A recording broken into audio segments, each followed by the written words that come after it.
కూటమిలోని మిత్రపక్షాల మధ్యన మిత్ర భేదం ఉన్నప్పుడు అది అవతల పక్షానికి విపక్షానికి ఉపయోగపడింది. మొన్న ఆదోనిలో తెలుగుదేశం పార్టీ జనసేన బీజేపీకి సహకరించలేదు అక్కడ. ఇప్పుడు ఎందుకంటే అన్ని వెన్నుపోటు రాజకీయాలు లేకపోతే కనుక గుండెపోటు రాజకీయాలు కదా నడుస్తుంది.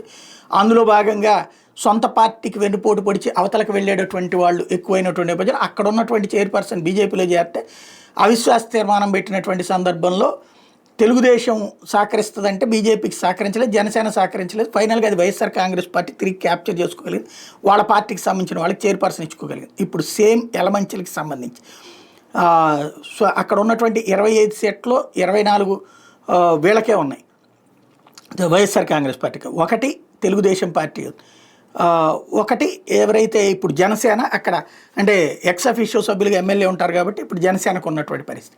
ఇప్పుడు అక్కడ సీన్ కొత్తగా మలుపు తిరిగినటువంటిది ఏంటంటే యలమంచిలి మున్సిపల్ చైర్పర్సన్ వెళ్ళి బీజేపీలో చేరింది. ఇప్పుడు దాంతో 22కి ఇప్పుడు ఇంకొకళ్ళు అవతలకి వెళ్ళడం వల్ల 22కి ఇప్పుడు అక్కడ ఉన్నటువంటి వైఎస్ఆర్ కాంగ్రెస్ పార్టీ బలం పరిమితమైంది. అయితే బట్ ఓవరాల్గా 25లో 22 అంటే మెయిన్. ఇప్పుడు ఆ మున్సిపల్ చైర్పర్సన్ మీద అవిశ్వాస తీర్మానం వైఎస్ఆర్ కాంగ్రెస్ పార్టీ తీసుకొచ్చింది. తద్వారా ఒక తెగింపే, అంటే అధికార పక్షంలో వాళ్ళు ఏం చేసినా పడుండటం అనేటువంటిది కాకుండా తెగింపే ప్రదర్శించారు ఆదోనిలో కానీ ఇక్కడ కానీ.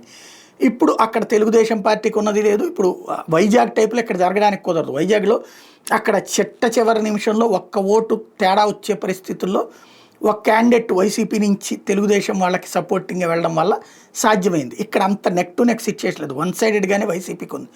ఇక్కడ వైసీపీ అందుకనే తెగించి వెంటనే ఆ మున్సిపల్ చైర్పర్సన్ మీద అవిశ్వాస తీర్మానం పెట్టి వైసీపీ లాయలిస్ట్ని తీసుకొచ్చుకునేటటువంటి పని అడుగులు వేస్తోంది.